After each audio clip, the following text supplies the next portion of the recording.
किसी ने क्या खूब कहा है, जीवन में ईमानदार बनने के लिए साहस करो और कभी भी मेहनत करने से मत कतराओ। नमस्कार दोस्तों, मेरा नाम प्रेम प्रकाश पांडे है। आज अपने चैनल पर एक नई बेहतरीन प्रेरणादायक कहानी लेकर के आया हूँ। दोस्तों, आज की कहानी से हम जानेंगे कि एक सच्चे और ईमानदार व्यक्ति की विशेषता क्या होती है। तो चलिए, चैनल को सब्सक्राइब नहीं किया है, सब्सक्राइब कर लीजिए और सुनते हैं आज की कहानी, जिसका शीर्षक है एक सच्चे और ईमानदार व्यक्ति की विशेषता। एक बात की बात है, एक बढ़ई था। वह दूर किसी शहर में एक सेठ के यहाँ काम करने गया। एक दिन काम करते करते उसकी आरी टूट गई। बिना आरी के वह काम नहीं कर सकता था और वापस अपने गांव लौटना भी मुश्किल था। इसीलिए वह शहर से सटे एक गांव पहुंचा। इधर उधर पूछने पर उसे लोहार का पता चल गया। वह लोहार के पास गया और बोला, भाई, मेरी आरी टूट गई है, तुम मेरे लिए एक अच्छी सी आरी बना दो।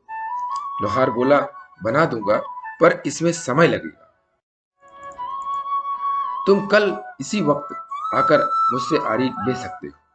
बढ़ई को तो जल्दी थी, सो उसने कहा, भाई, कुछ पैसे अधिक ले लो, पर मुझे अभी आरी बना दो।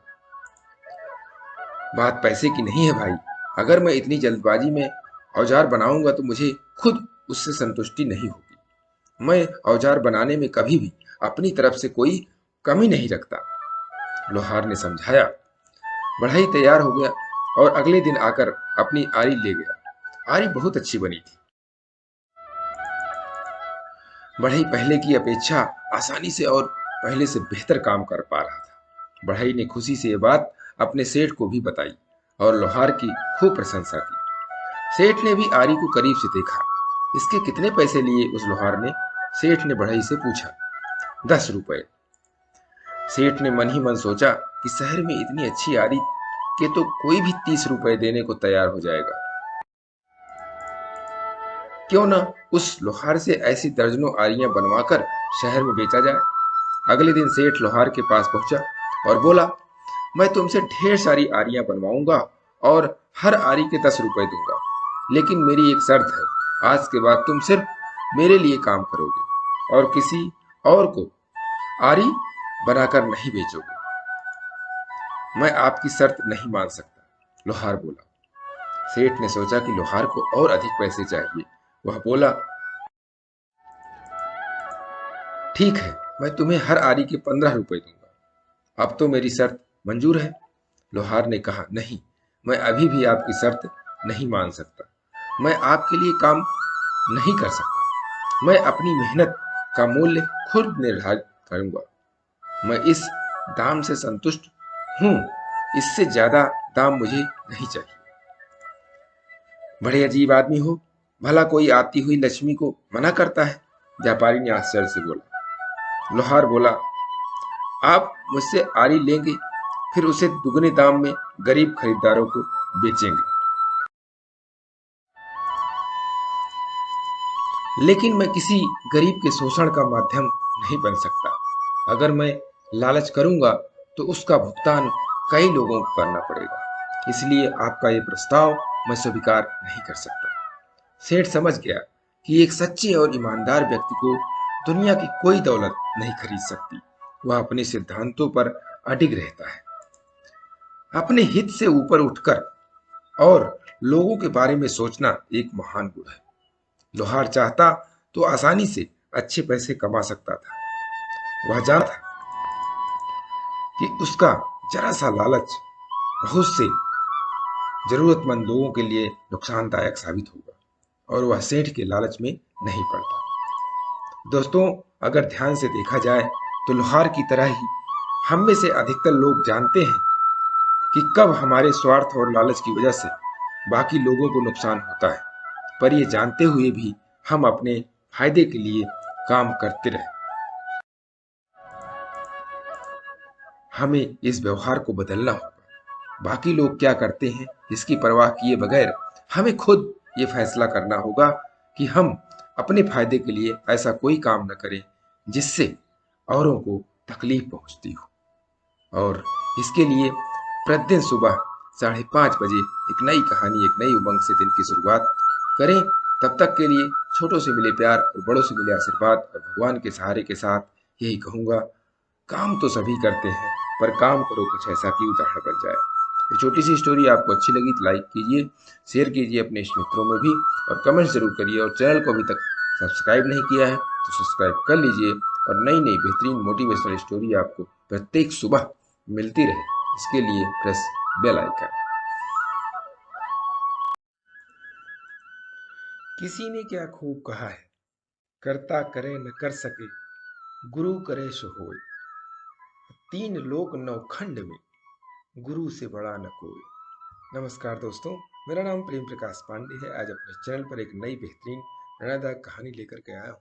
दोस्तों, आज की कहानी से हम जानेंगे कि गुरु की महिमा अपरंपार होती है।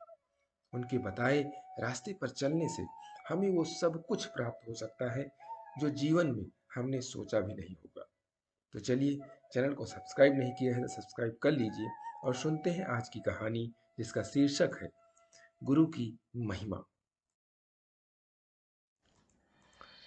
एक बार एक चोर ने गुरु बनाया, उनसे दीक्षा ली और बोला, गुरुजी, चोरी तो मेरा काम है, ये तो नहीं छूटेगी मेरे से। अब गुरुजी बोले, ठीक है, मैं तुम्हें एक दूसरा काम देता हूँ, वो निभा लेना। बोले, पराई स्त्री को माता बहन समझना। चोर बोला, ठीक है जी, ये मैं निभा लूंगा। उस चोर के राज्य के राजा को कोई संतान नहीं थी, तो उसने अपनी रानी को दुहागण कर रखा था। 10-12 साल से बगल में ही एक घर दे रखा था, उसमें रहती थी, और साथ ही सिपाहियों को निगरानी रखने के लिए बोल दिया था। एक दिन चोर का उस रानी के घर में जाना हुआ। रानी ने देखा कि चोर आया है। उधर सिपाहियों ने भी देख लिया कि कोई आदमी गया है रानी के पास, तो राजा को बताया। राजा बोला, मैं छुप छुप के देखूंगा। अब राजा छुप छुप के देखने लगा। रानी बोली चोर को कि तुम किस पे आए हो?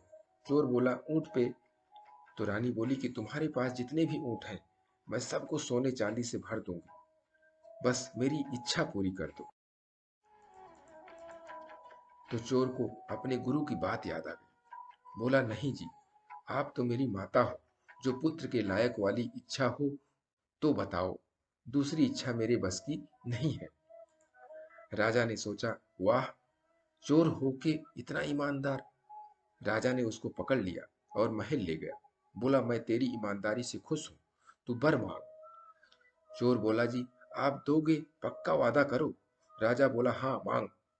चोर बोला, मेरी माँ को, जिसको आपने दुहागन कर रखा है, उसको फिर से सुहागन कर दो। राजा बड़ा खुश हुआ। उसने रानी को बुलाया और बोला, रानी, मैंने तुझे भी बड़ा दुख दिया है, तू भी मांग ले कुछ भी आज। तो रानी बोली, पक्का वादा करो दोगे, और मुहर मार कर लिख दो कि जो मांगूंगी वो दोगे। राजा ने लिख के मुहर मार दी। रानी बोली, राजा, हमारे कोई औलाद नहीं है, इस चोर को ही अपना बेटा मान लो और राजा बना दो। तो दोस्तों, आपने देखा कि सिर्फ गुरु की एक बात पर अमल करने से चोर को राजा बना दिया। तो सोचिए कि जिस पर गुरु की कृपा हो जाए तो वो तो मोक्ष प्राप्त कर लेता है। संत कबीर दास जी ने भी गुरु की महिमा का गुणगान करते हुए बोले हैं कि गुरु गोविंद दोऊ खड़े, काके लागो पाए, बलिहारी गुर आपनो, जिन गोविंद दियो बताए। बिना गुरु के हम कोई भी रास्ता तय नहीं कर सकते हैं, चाहे वो जीवन का हो, चाहे वो मरण का हो। बिना गुरु के हम मोक्ष प्राप्त नहीं कर सकते हैं। इसलिए जीवन में गुरु तो होने ही चाहिए। कोई भी शिक्षा लेनी है, कोई भी दीक्षा लेनी है, बिना गुरु के संभव नहीं है। बिना गुरु के जीवन भी सफल नहीं होता है। इसलिए गुरु होने ही चाहिए। अपने गुरु की बात को मानते रहिए, और प्रतिदिन सुबह 5:30 बजे एक नई कहानी, एक नई उमंग की शुरुआत करें। तब तक के लिए छोटों से मिले प्यार और बड़ों से मिले आशीर्वाद, और भगवान के सहारे के साथ यही कहूँगा, काम तो सभी करते हैं, पर काम करो कुछ ऐसा कि उदाहरण बन जाए। ये छोटी सी स्टोरी आपको अच्छी लगी तो लाइक कीजिए, शेयर कीजिए अपने इष्ट मित्रों में भी, और कमेंट जरूर करिए। और चैनल को अभी तक सब्सक्राइब नहीं किया है सब्सक्राइब कर लीजिए और नई नई प्रेरणादायक कहानियाँ आपको लेकर के आते रहे। ये इसके लिए प्रेस बेल आइकन। किसी ने क्या खूब कहा है, बुरे कर्म करके अच्छे भाग्य की कल्पना भी बेकार है। यदि हमारे कर्म अच्छे हैं तो हमारा भाग्य भी सुंदर होगा। नमस्कार दोस्तों, मेरा नाम प्रेम प्रकाश पांडे है। आज अपने चैनल पर एक नई बेहतरीन प्रेरणादायक कहानी लेकर के आया हूँ। दोस्तों, आज की कहानी से हम सीखेंगे कि अच्छे काम प्रतिदिन करने से क्या होता है। तो चलिए, चैनल को सब्सक्राइब नहीं किया है सब्सक्राइब कर लीजिए और सुनते हैं आज की कहानी, जिसका शीर्षक है नित्य कर्म करने का लाभ। गोस्वामी जी काशी में प्रहलाद घाट पर प्रतिदिन वाल्मीकि रामायण की कथा सुनने जाया करते थे। एक दिन वहां एक विचित्र घटना घटी। तुलसीदास जी प्रतिदिन शौच होने जंगल में जाते। लौटते समय जो अवशेष जल होता उसे एक पीपल के वृक्ष के नीचे गिरा देते। उस पीपल पर एक प्रेत रहता था। उस जल से प्रेत की प्यास मिट जाती। जब प्रेत को मालूम हुआ कि ये महात्मा है, तब एक दिन प्रत्यक्ष होकर उसने कहा कि तुम्हारी जो इच्छा हो कहो, मैं पूर्ण करूंगा। तुलसीदास जी ने कहा कि मैं भगवान श्री राम का दर्शन करना चाहता हूं। प्रेत ने कुछ सोचकर कहा कि भगवान के दर्शन कराने का सामर्थ्य मुझ में नहीं है, परंतु कथा सुनने के लिए प्रतिदिन प्रायः कोढ़ी के भेष में श्री हनुमान जी आते हैं। वे सबसे पहले आते हैं और सबसे पीछे जाते हैं। समय देखकर उनके चरण पकड़ लेना और हट करके भगवान का दर्शन कराने को कहना। तुलसीदास जी ने वैसा ही किया। श्री हनुमान जी ने कहा कि तुम्हें चित्रकूट में भगवान के दर्शन होंगे। उसके पश्चात तुलसीदास जी चित्रकूट की यात्रा के लिए निकल गए। दोस्तों, अनजाने में तुलसीदास जी ने प्रतिदिन बचे हुए जल को पीपल के पास गिरा रहे थे और उससे उस जीव की प्यास बुझ रही थी और उसका परिणाम उनको मिला। उनको हनुमान जी के दर्शन हुए। इसी प्रकार हमें भी जीवन में नित्य अच्छे कर्म करते रहना चाहिए, तो उसका परिणाम भी अवश्य मिलेगा। क्षेत्र कोई भी हो सकता है। आप अच्छे काम, चाहे वो प्रभु का काम हो, चाहे आपका कुछ लक्ष्य है, उसके लिए प्रतिदिन काम को करते रहिए। कहते हैं ना, कंसिस्टेंसी। अगर आपके अंदर कंसिस्टेंसी है तो आपका वो काम अवश्य पूरा होगा, चाहे वो प्रभु को पाने का हो, चाहे वो आपके लक्ष्य के पाने का हो। इसीलिए प्रेरणादायक कहानियां भी प्रतिदिन सुनते रहिए, जिससे कि आपको प्रेरणा मिलती रहे, अच्छी आदतें बनती रहे। और इसके लिए प्रतिदिन सुबह 5:30 बजे एक नई कहानी, एक नई उमंग से दिन की शुरुआत करते रहें। और अगली कहानी तक के लिए छोटों से मिले प्यार और बड़ों से मिले आशीर्वाद और भगवान के सहारे के साथ यही कहूंगा, काम तो सभी करते हैं, पर काम करो कुछ ऐसा कि उदाहरण बन जाए। ये छोटी सी स्टोरी आपको अच्छी लगी तो लाइक कीजिए, शेयर कीजिए, अपने मित्रों में भी कमेंट जरूर करिए और चैनल को अभी तक सब्सक्राइब नहीं किया सब्सक्राइब कर लीजिए। नई नई बेहतरीन प्रेरणादायक कहानियां आपको मिलती रहें सबसे पहले, इसके लिए प्रेस बेल आइकन। किसी ने क्या खूब कहा है, ऐसी प्रैक्टिस करें जैसे कि कभी जीते ही नहीं, और ऐसे खेलें जैसे आप कभी हारे ही नहीं। नमस्कार दोस्तों, मेरा नाम प्रेम प्रकाश पांडे है। आज अपने चैनल पर एक नई बेहतरीन मोटिवेशनल स्टोरी लेकर के आया हूं। आज की कहानी से हम सीखेंगे कि यदि हम बार बार असफल हो रहे हों तो क्या करें। तो चलिए, चैनल को सब्सक्राइब नहीं किया है तो सब्सक्राइब कर लीजिए और सुनते हैं आज की कहानी, जिसका शीर्षक है निरंतर प्रयत्न।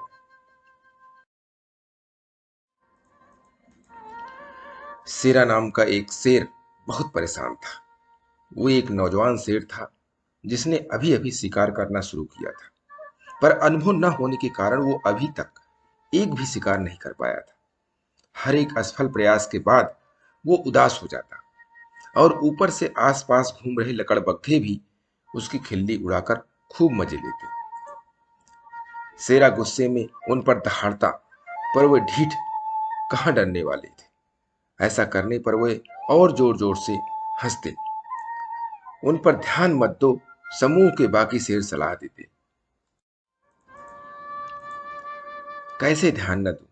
हर बार जब मैं किसी जानवर का शिकार करने जाता हूं तो इन लकड़बग्घों की आवाज मेरे दिमाग में घूमती रहती है। शेरा बोला। शेरा का दिल छोटा होता जा रहा था। वो मन ही मन अपने को एक असफल शिकारी के तौर पर देखने लगा और आगे से शिकार का प्रयास न करने की सोचने लगा। ये बात शेरा की माँ, जो दल के सबसे सफल शिकारियों में से एक थी, अच्छी तरह से समझ पा रही थी। एक रात माँ ने शेरा को बुलाया और बोला, तुम परेशान मत हो, हम सभी इस दौर से गुजरे हैं। एक समय था जब मैं छोटे से छोटा शिकार भी नहीं कर पाती थी। तब ये लकड़बग्घे मुझ पर बहुत हंसते थे। तब मैंने ये सीखा, अगर तुम हार मान लेते हो और शिकार करना छोड़ देते हो तो जीत लकड़बग्घों की होती है। लेकिन अगर तुम प्रयास करते रहते हो और खुद में सुधार लाते रहते हो, सीखते रहते हो, तो एक दिन तुम महान शिकारी बन जाते हो और फिर से लकड़बग्घे कभी तुम पर नहीं हंस पाते। समय बीतता गया और कुछ ही महीनों में शेरा एक शानदार शिकारी बनकर उभरा और एक दिन उन्हीं लकड़बग्घों में से एक उसके हाथ लग गया। मुझे मत मारना, मुझे मत, माफ कर दो, मुझे जाने दो, लकड़बग्घा गिड़गिड़ाया। मैं तुम्हें नहीं मारूंगा, बस मैं तुम्हें और तुम्हारे जैसे आलोचकों को एक संदेश देना चाहता हूं। तुम्हारा खिल्ली उड़ाना मुझे नहीं रोक पाया, उसने बस मुझे और उत्तेजित किया कि मैं एक अच्छा शिकारी बनूं।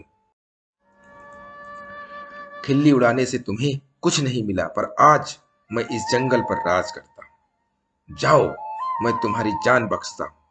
जाओ, बता दो अपने धूर्त साथियों को कि कल वे जिसका मजाक उड़ाते थे, आज वही उनका राजा है। दोस्तों, इस दुनिया में आपकी कमियां गिनाने वालों की कमी नहीं है। आपको ऐसे तमाम आलोचक मिल जाएंगे जो आपकी काबिलियत, आपकी प्रतिभा और कुछ कर पाने की योग्यता पर संदेह करेंगे, आपका मजाक उड़ाएंगे। अगर आप इन आलोचकों के डर से पीछे हट जाते हैं तो आप उन्हें जीतने देते हैं। लेकिन अगर आप डटे रहते हैं, बार बार प्रयास करते रहते हैं, खुद में सुधार लाते रहते हैं, तो एक दिन आप जीत जाते हैं। इसलिए जीवन में आने वाले आलोचकों से कभी मुंह मत मोड़िए, उनका सामना कीजिए। उन्हें कुछ भला बुरा मत कहिए, बस चुपचाप अपने लक्ष्य का पीछा करते रहिए और एक दिन सफलता प्राप्त करके दिखाइए। यही उनके लिए आपका सबसे बड़ा जवाब होगा। दोस्तों, आलोचकों को अपना हथियार बनाकर इस्तेमाल करिए और लक्ष्य को प्राप्त कर लीजिए। इस छोटी सी कहानी से सीखने को यही मिलता है कि अपने लक्ष्य की ओर ध्यान दीजिए, आलोचकों की तरफ ध्यान मत दीजिए, क्योंकि वो आपको नीचे गिराने का, आपको नीचे ले जाने का प्रयास हमेशा करते रहते हैं।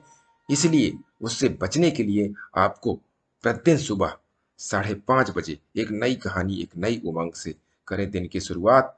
तब तक के लिए छोटों से मिले प्यार और बड़ों से मिले आशीर्वाद और भगवान के सहारे के साथ यही कहूँगा कि काम तो सभी करते हैं, पर काम करो कुछ ऐसा कि उदाहरण बन जाए। ये छोटी सी स्टोरी आपको अच्छी लगी, लाइक कीजिए, शेयर कीजिए अपने इष्ट मित्रों में भी और कमेंट्स कीजिए। और चैनल को अभी तक सब्सक्राइब नहीं किया है, सब्सक्राइब कर लीजिए और नई नई बेहतरीन मोटिवेशनल स्टोरी आपको प्रत्येक सुबह 5:30 बजे मिलती रहे, इसके लिए प्रेस बेल आइकन। किसी ने क्या खूब कहा है, सब कुछ जीता जा सकता है संस्कार से, और जीता हुआ भी हारा जा सकता है अहंकार से। नमस्कार दोस्तों, मेरा नाम प्रेम प्रकाश पांडे है। आज अपने चैनल पर एक नई बेहतरीन मोटिवेशनल स्टोरी लेकर के आए हैं। आज की स्टोरी के जरिए हम सीखेंगे कि अहंकारी नहीं होना चाहिए। तो आज का शीर्षक भी यही है कि अहंकारी मत बनो। तो चलिए, चैनल को सब्सक्राइब नहीं किया, सब्सक्राइब कर लीजिए और स्टोरी के माध्यम से यह सीखते हैं। एक बार एक आश्रम में गुरुजी अपने शिष्यों को कहानी के माध्यम से समझा रहे थे कि अहंकार में नहीं रहना चाहिए। तो उनकी जो कहानी है वह है कि एक विशाल नदी जो कि सदाबहारी थी, उसके दोनों तरफ दो सुंदर नगर बसे हुए थे। नदी के उस पार महान और विशाल देव मंदिर बना हुआ था। नदी के इधर एक राजा था। राजा को बड़ा अहंकार था कि कुछ भी करता तो अहंकार का प्रदर्शन करता। वहीं एक दास भी था जो बहुत ही विनम्र और सज्जन था। एक बार राजा और दास दोनों नदी के पास गए। राजा ने उस पार बने हुए देव मंदिर को देखने की इच्छा व्यक्त की। नदी के किनारे दो नावें थी। रात का समय था। एक नाव में राजा सवार हो गए और दूसरी में दास सवार हुआ। दोनों नाव के बीच में बड़ी दूरी थी। राजा रात भर चप्पू चलाता रहा पर नदी के उस पार न पहुंच पाया। सूर्योदय हो गया तो राजा ने देखा कि दास नदी के उस पार से इधर आ रहा है। दास आया और देव मंदिर का गुणगान करने लगा। तो राजा ने कहा कि तुम रात भर मंदिर में थे। दास ने कहा, हाँ जी। और राजा जी, क्या मनोहर देव प्रतिमा थी, पर आप क्यों नहीं आए? अरे मैंने तो रात भर चप्पू चलाया। पर गुरुदेव ने शिष्य से पूछा, बस बताओ कि राजा रात भर चप्पू चलाता रहा फिर भी उस पार न पहुंचा, ऐसा क्यों हुआ, जबकि उस पार पहुंचने में 1 घंटे का समय ही बहुत था। शिष्य बोला, हे नाथ, मैं तो आपका अबोध सेवक हूं, मैं क्या जानूं, आप ही बताने की कृपा करें देव। ऋषिवर बोले कि हे वश, राजा ने चप्पू तो रात भर चलाया पर उसने खूंटे से बंधी रस्सी को नहीं खोला। और इसी तरह लोग जिंदगी भर चप्पू चलाते रहते हैं, पर जब तक अहंकार के खूंटे को उखाड़ कर नहीं फेंकेंगे, आसक्ति की रस्सी को नहीं काटेंगे, तब तक नाव देव मंदिर तक नहीं पहुंचेगी। हे वत्स, जब तक जीव स्वयं को सामने रखेगा तब तक उसका भला नहीं हो पाएगा।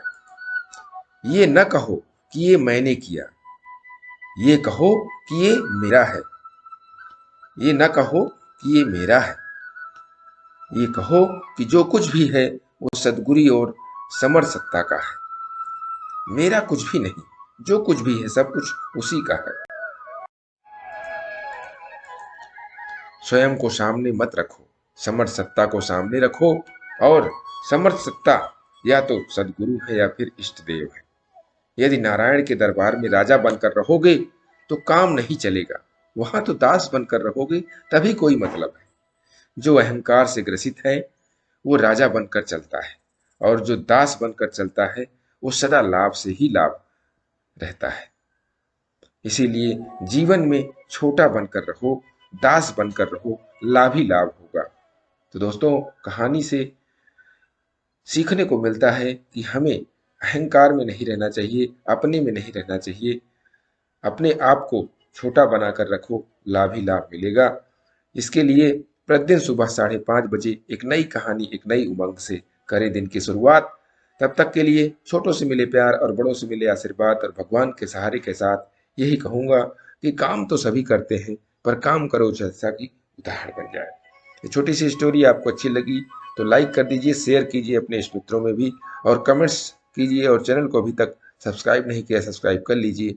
और नई नई बेहतरीन मोटिवेशनल स्टोरी पाने के लिए प्रेस बेल आइकन। किसी ने क्या खूब कहा है, एक गलती करने से आप एक बुरा इंसान नहीं बन जाते, जिस तरह से आप उसके बाद प्रतिक्रिया करते हैं वह आपके व्यक्तित्व को परिभाषित करता है। नमस्कार दोस्तों, मेरा नाम प्रेम प्रकाश पांडे है। आज अपने चैनल पर एक नई बेहतरीन मोटिवेशनल स्टोरी लेकर के आया हूं। आज की स्टोरी के जरिए हम सीखेंगे कि प्रतिक्रिया सोच समझकर करें। तो चलिए, चैनल को सब्सक्राइब नहीं किया है, सब्सक्राइब कर लीजिए और आज की स्टोरी सुनते हैं।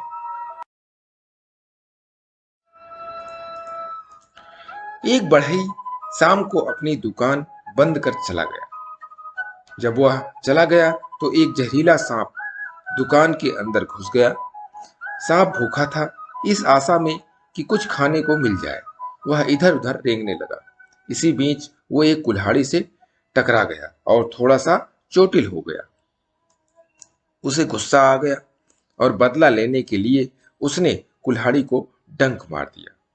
सांप का डंक उस धातु की कुल्हाड़ी का क्या बिगाड़ लेगा। उल्टा सांप के मुंह से ही खून निकालने लग गया। गुस्से और अहंकार से वो सांप पागल हो गया और उस कुल्हाड़ी को मारने के लिए हर संभव कोशिश करने लगा। उसको बहुत दर्द हो रहा था, फिर भी वो उस कुल्हाड़ी के चारों ओर लिपट गया। फिर क्या हुआ होगा आप अच्छी तरीके से जानते हैं। अगले दिन जब बढ़ई ने दरवाजा खोला तो देखा कि कुल्हाड़ी से लिपटा हुआ सांप मरा पड़ा था। दोस्तों, यह सांप किसी और की गलती से नहीं मरा है। उसकी ये हालत खुद की अकड़ और गुस्से के कारण हुई है। इसी प्रकार हमें भी जब गुस्सा आता है तो हम दूसरों को नुकसान पहुंचाने का काम करते हैं, लेकिन कुछ समय बीतने के बाद हमें यह एहसास होता है कि हमने अपने को दूसरों से और ज्यादा नुकसान पहुंचा लिया है। यह जरूरी नहीं है कि हम हर चीज पर प्रतिक्रिया करें। एक कदम पीछे हटकर यह सोचें कि क्या इस मामले में प्रतिक्रिया देनी जरूरी है। दोस्तों, इस कहानी से सीखने को यही मिला कि प्रतिक्रिया करने से पहले सोचें, समझें, फिर प्रतिक्रिया करें। इसलिए प्रतिदिन सुबह 5:30 बजे एक नई कहानी, एक नई उमंग से करें दिन की शुरुआत। तब तक के लिए छोटों से मिले प्यार और बड़ों से मिले आशीर्वाद और भगवान के सहारे के साथ यही कहूंगा कि काम तो सभी करते हैं, पर काम करो कुछ ऐसा कि उदाहरण बन जाए।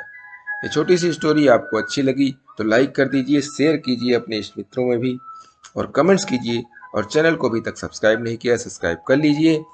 और प्रत्येक सुबह 5:30 बजे आपको नई नई मोटिवेशनल स्टोरीज का नोटिफिकेशन आपको सबसे पहले मिले, इसके लिए प्रेस बेल आइकन।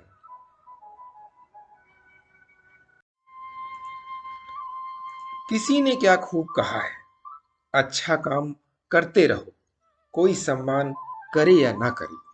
सूर्य उदय तब भी होता है जब करोड़ों लोग सोए होते हैं। नमस्कार दोस्तों, मेरा नाम प्रेम प्रकाश पांडे है। आज अपने चैनल पर एक नई बेहतरीन प्रेरणादायक कहानी लेकर के आया हूँ।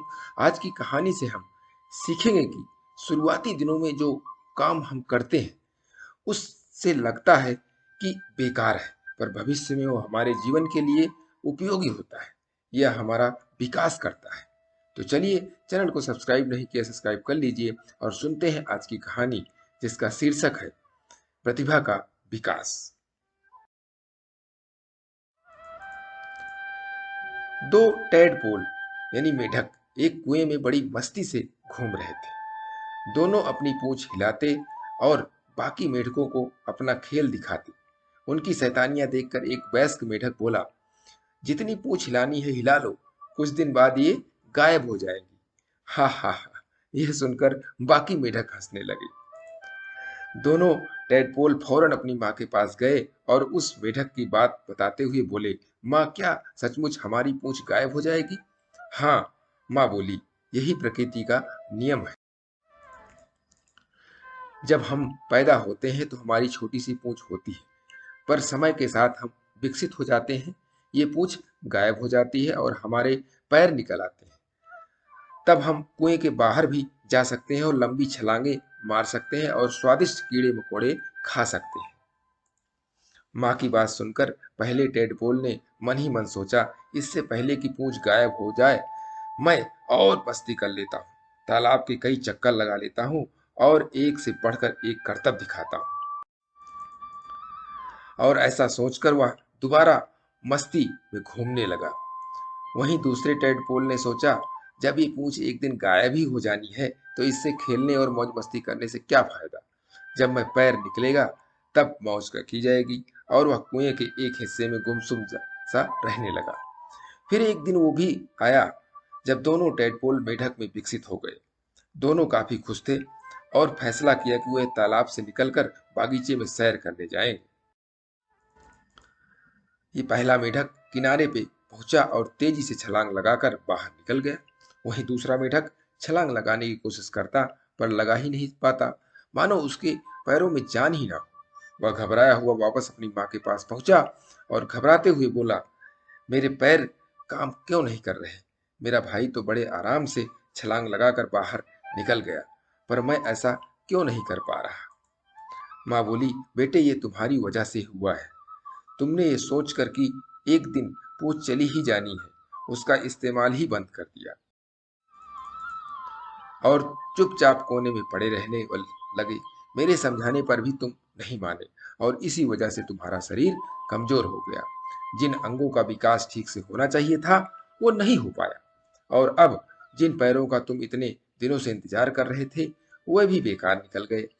मुझे अफसोस है, अब तुम्हें अपनी पूरी जिंदगी कुएं का मेढक बनकर ही बितानी होगी। दोस्तों, कई बार जो हमारे जीवन में हो रहा होता है वो हमें बड़ा बेकार लगता है। जैसे हमें लगता है कि कॉलेज की पढ़ाई का क्या मतलब, इसे क्यों, और हो सकता है कि आगे चलकर वाकई में इसका कोई डायरेक्ट यूज ना हो। पर पढ़ाई करने में हम जो मेहनत करने की आदत डालते हैं, प्रॉब्लम सॉल्विंग स्किल्स डेवलप करते हैं, वो कहीं ना कहीं आगे भी हमारी लाइफ को बेहतर बनाती है। इसी तरह अपने करियर की शुरुआत में हो सकता है हमारा बॉस हमें ऐसे काम करने को दे दे जिसे करना हम अपनी तौहीन समझें, पर बाद में जब हम खुद बॉस बनते हैं या अपना कोई बिजनेस शुरू करते हैं तो हमें समझ में आता है कि उस काम को करने से हमें कितना फायदा मिला। इसीलिए आज के काम से इसीलिए बचने की कोशिश मत कीजिए। बाद में आपके ये काम नहीं करना है, बल्कि उस काम को एंजॉय कीजिए, उसे और अच्छे ढंग से करने का प्रयास करिए। तभी आपकी स्किल्स का विकास हो पाएगा और आपकी स्ट्रेंथ डेवलप हो पाएगी।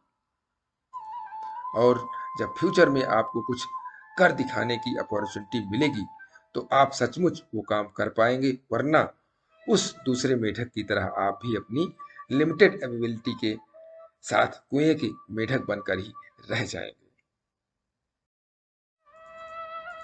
तो दोस्तों, कुछ काम हम करते हैं जिसका रिजल्ट तुरंत दिखता है, पर कुछ काम का रिजल्ट समय आने पर मिलता है, और कुछ काम का रिजल्ट का पता भी नहीं चलता, वो हमें जीवन भर एडवांटेज मिलता रहता है। इसीलिए जो काम या एक्टिविटी अच्छी हो उन्हें लगातार बिना ब्रेक किए करते रहना चाहिए, जैसे कि हमारी मोटिवेशनल स्टोरीज। इसीलिए प्रतिदिन सुबह 5:30 बजे एक नई कहानी, एक नई उमंग से करें दिन की शुरुआत। तब तक के लिए छोटों से मिले प्यार और बड़ों से मिले आशीर्वाद, और भगवान के सहारे के साथ यही कहूँगा, काम तो सभी करते हैं, पर काम करो कुछ ऐसा कि उदाहरण बन जाए। ये छोटी सी स्टोरी आपको अच्छी लगी तो लाइक कर दीजिए, शेयर कीजिए अपने इस मित्रों में भी, और कमेंट्स जरूर करिए। और चैनल को अभी तक सब्सक्राइब नहीं किया है, सब्सक्राइब कर लीजिए, और नई नई बेहतरीन मोटिवेशनल स्टोरी आपको मिलती रहे, इसके लिए प्रेस बेल आइकन।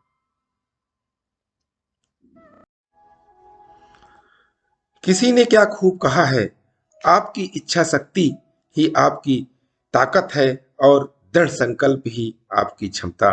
नमस्कार दोस्तों, मेरा नाम प्रेम प्रकाश पांडे है।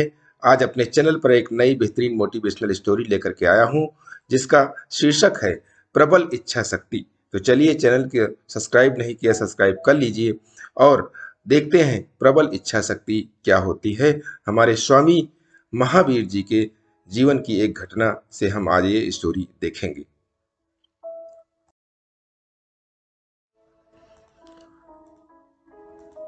भगवान महावीर अपने शिष्यों के साथ जन कल्याण के लिए एक स्थान से दूसरे स्थान भ्रमण किया करते थे।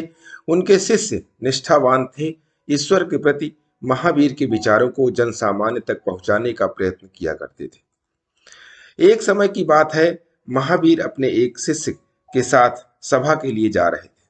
उनका शिष्य कुछ समय से नाराज था, अपने गुरु को गलत साबित करने का अवसर ढूंढ रहा था। सभा में जाते हुए रास्ते में एक जंगल मिलता है। एक पौधे को दिखाकर शिष्य महावीर से पूछता है, क्या इस पौधे पर कभी पुष्प लगेंगे? महावीर जी ने कुछ समय के लिए अपनी आंखों को बंद कर लिया। तत्पश्चात उत्तर दिया, हाँ, अवश्य लगेंगे। शिष्य ने उस पौधे को उखाड़कर फेंक दिया। जोर जोर से हंसकर कहने लगा, आपको इतना भी नहीं मालूम, अब मैंने पौधे को उखाड़कर फेंक दिया तो इसमें फूल कैसे लगेंगे? महावीर जी ने शिष्य को कुछ नहीं कहा। दोनों वहां से सभा के लिए आगे बढ़ गए। बरसात का मौसम था। मार्ग यात्रा करने लायक नहीं था। महावीर और उनके शिष्य सभा स्थल पर ही लगभग एक सप्ताह रुक गए। लौटने का मार्ग वही था जिससे वह गए थे। महावीर अपने शिष्य के साथ उस स्थान पर पहुंचे जहां शिष्य ने उनसे प्रश्न किया था।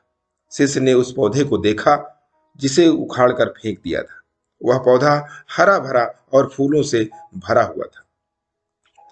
शिष्य को आश्चर्य हुआ, इस पौधे को मैंने उखाड़कर फेंक दिया था, तो यह वापस कैसे लग गया और इस पुष्प कैसे आ गए? क्योंकि उस समय वर्षा ऋतु का समय था।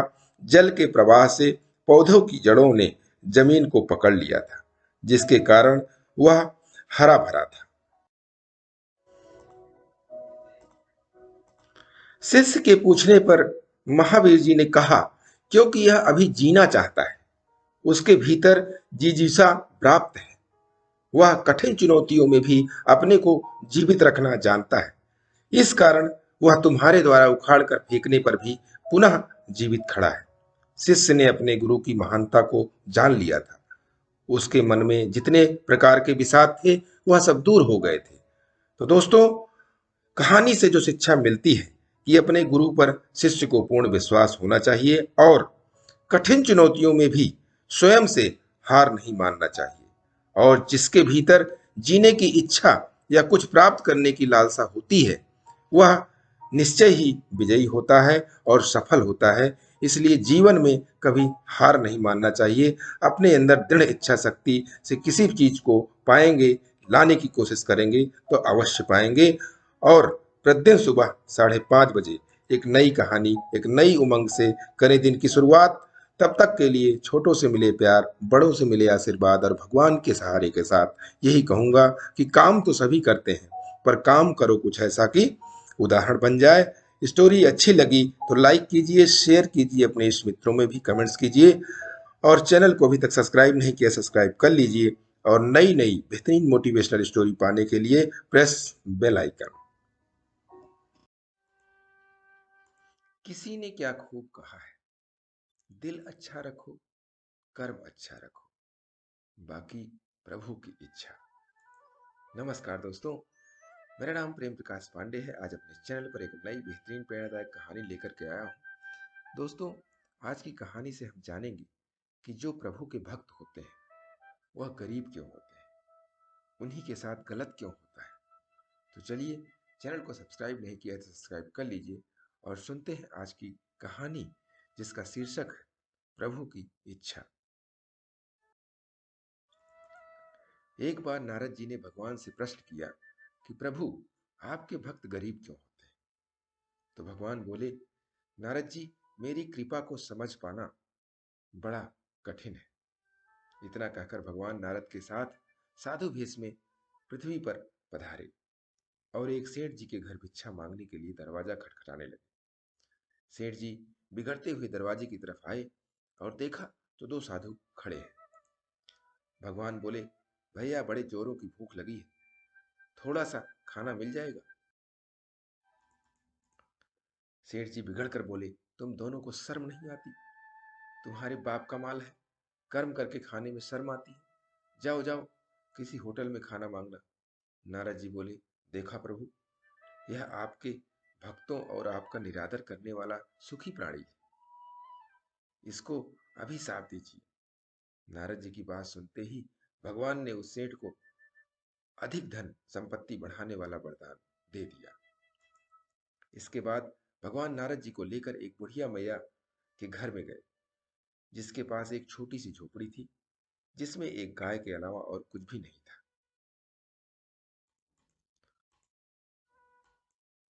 जैसे ही भगवान ने भिक्षा के लिए आवाज लगाई, बुढ़िया मैया बड़ी खुशी के साथ बाहर आई। दोनों संतों को आसन देकर बिठाया और उनके पीने के लिए दूध लेकर आई और बोली, प्रभु, मेरे पास और कुछ नहीं है, इसे ही स्वीकार कीजिए।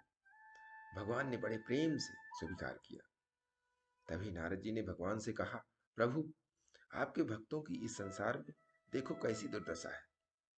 मेरे से तो देखी नहीं जाती। यह बेचारी बुढ़िया मैया आपका भजन करती है और अतिथि सत्कार भी करती है। आप इसको कोई अच्छा सा आशीर्वाद दीजिए। भगवान ने थोड़ा सोचकर उसकी गाय को मरने का अभिशाप दे डाला। यह सुनकर नारद जी बिगड़ गए और कहा, प्रभु जी, यह आपने क्या किया? भगवान बोले, यह बुढ़िया मैया मेरा बहुत भजन करती है। कुछ दिनों में इसकी मृत्यु हो जाएगी और मरते समय इसको गाय की चिंता सताएगी कि मेरे मरने के बाद मेरी गाय को कोई कसाई ले जाकर काट देगा। मेरे मरने के बाद इसको कौन देखेगा? तब इस मैया को मरते समय मेरा स्मरण न होकर बस गाय की चिंता रहेगी और वह मेरे धाम को न जाकर गाय की योनि में चली जाएगी। उधर सेठ को धन बढ़ाने वाला वरदान दिया कि मरने के वक्त धन तथा तिजोरी की ध्यान रहे करेगा और वह तिजोरी के नीचे सांप बने। तो दोस्तों, प्रकृति का नियम है कि जिस चीज में अति लगाव रहेगा, यह जीव मरने के बाद वही जन्म लेता है और बहुत दुख भोगता है।